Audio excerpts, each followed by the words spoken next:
పొందిన వాళ్లే. అయితే ఈ స్టడీ సెంటర్ల విషయంలోనూ అంతా గోల్మాలే. ద్రవిడ యూనివర్సిటీకి ఆంధ్రప్రదేశ్లో 160కి పైగా స్టడీ సెంటర్లున్నాయి.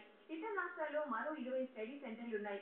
వీటిలో 90% స్టడీ సెంటర్లలో కనీసం కుర్చీలు, బల్లలు కూడా లేవన్నది ద్విసభ్య కమిటీ విచారణలో వెలుగు చూసిన పచ్చి నిజం. కోర్సు ప్రాధాన్యతను బట్టి 30,000 నుండి 70,000 రూపాయల వరకు వసూలు చేసి డాక్టరేట్లు అమ్ముకున్నారు.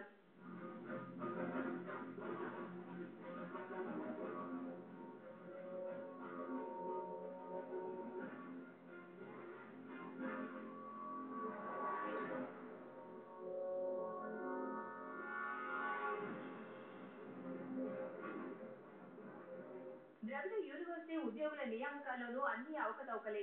యూనివర్సిటీ వీసీగా రమణయ్య నియామకం తర్వాత జరిగిన నియామకాలు అత్యంత కీలకంగా మారాయి. పబ్లికేషన్ విభాగంలో director Shravan Kumar university vice chancellor Ramanaiah బంధువు కావడంతో అర్హత లేకున్నా నియామకం జరిగిపోయింది.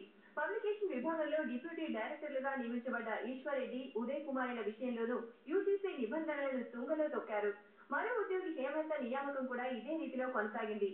అప్పటికే యూనివర్సిటీ అసిస్టెంట్ డైరెక్టర్ గా పనిచేస్తున్న పెంచలయ్య భార్య కావడంతో హేమలతకు ఆ ఉద్యోగం ఇచ్చారని, నోటిఫికేషన్ లో పేర్కొన్న అర్హతలు హేమలతకు లేవని త్రిసభ్య కమిటీ విచారణ చెబుతోంది.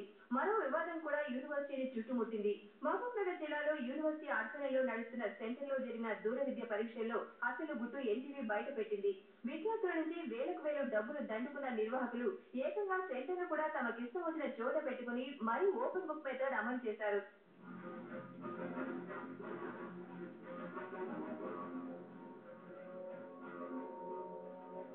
మరోవైపు యూనివర్సిటీలో వైస్ ఛాన్సలర్ గా రమణయ్య బాధ్యతలు చేపట్టిన తర్వాత క్యాంపస్ లో సీసీ కెమెరాలు ఏర్పాటు చేయడం, క్లాస్ రూమ్ లో ల్యాబ్ల నిర్మాణాల వంటి ఇంజనీరింగ్ పనులలో కోట్ల రూపాయలు గోల్మాల్ అయ్యాయన్న ఆరోపణలు వెలుగు చూస్తున్నాయి. దీంతో విద్యార్థి సంఘాలు కూడా వీసీని రీకాల్ చేయాలని పట్టుబడుతున్నాయి.